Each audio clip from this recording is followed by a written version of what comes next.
22절 1절부터 오늘 본문 말씀 43절까지의 이야기는 회당장 야이로의 딸을 살린 이야기와 그리고 12회를 혈루증으로 앓던 한 여인이 고침받은 두 이야기가 섞여 한 이야기처럼 보여지고 있습니다. 이렇게 섞여 있는 이유는 이 이야기가 일맥상통한 점이 많이 있기 때문에 그렇습니다.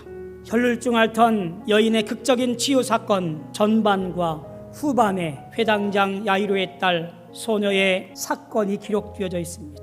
내 딸이 죽게 되었으니 주님 빨리 오셔서 내 딸을 좀 살려주십시오 간청합니다.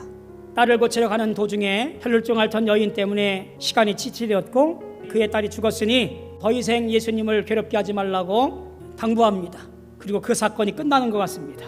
이런 상황에서 야이로는 한 가지 판단을 해야 되겠지요. 혈루증 앓던 여인의 믿음을 가졌다고 한다면 그럼에도 불구하고 부탁하든지 아니면 주변의 말처럼 끝났으니 포기하고 집으로 가든지. 그때 예수님께서 말씀하지요. 야이로야 두려워하지 말고 믿기만 해라.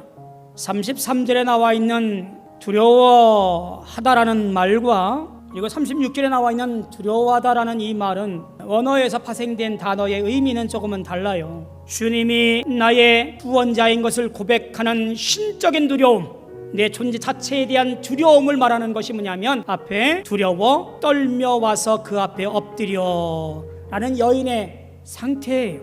그런데 주님께서 말씀하시는 회당장에게 말하는 이 두려워라는 말은 염려, 걱정이라고 하는 거예요.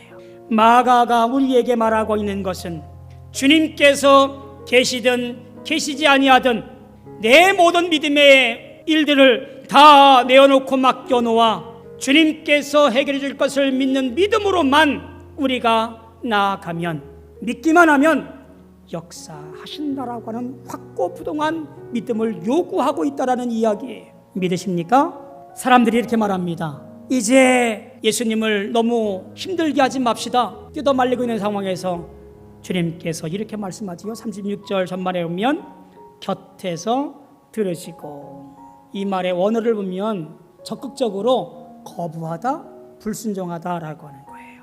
그러니 말하는 것을 주님께서 거부하시고 너희들이 말하는 것 잘못됐어. 야이로야 내 말을 들어. 지금 이렇게 적극적으로 말하는 거예요. 주변에서 뭐라 하든 내 말만 듣고 염려하지 말고 믿기만 해라 라고 촉구하는 내용이에요.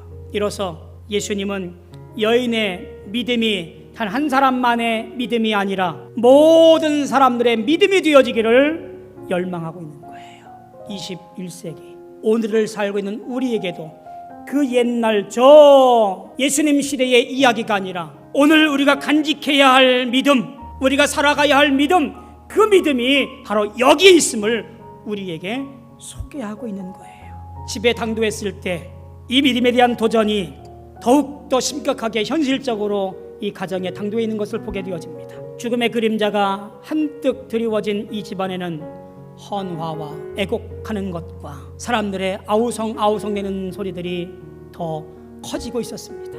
이 모습을 보고 있던 예수님께서 이렇게 말씀하시지요. 딸이 죽은 것이 아니라 잔다. 그렇게 말하는 예수님 보고 사람들은 조롱하며 비웃습니다. 예수님께서 달리다굼 소녀야 일어나라.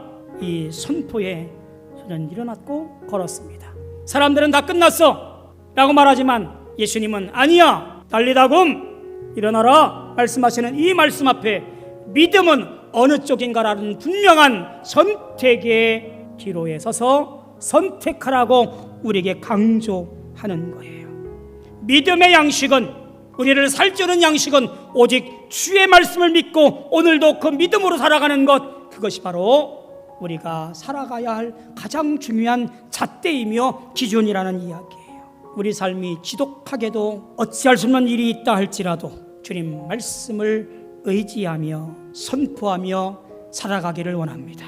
두려워 말고 믿기만 하라. 그리하면 내가 이루리라. 염려하지 말고 믿기만 해라. 그러면 내가 시행하리라. 이러한 믿음의 소유자가 되어서 어느 곳에 가 있든지 간에 믿음의 소유자로 승리하는 저와 여러분들 다 되어지기를 주님의 이름으로 소망하며 축원합니다.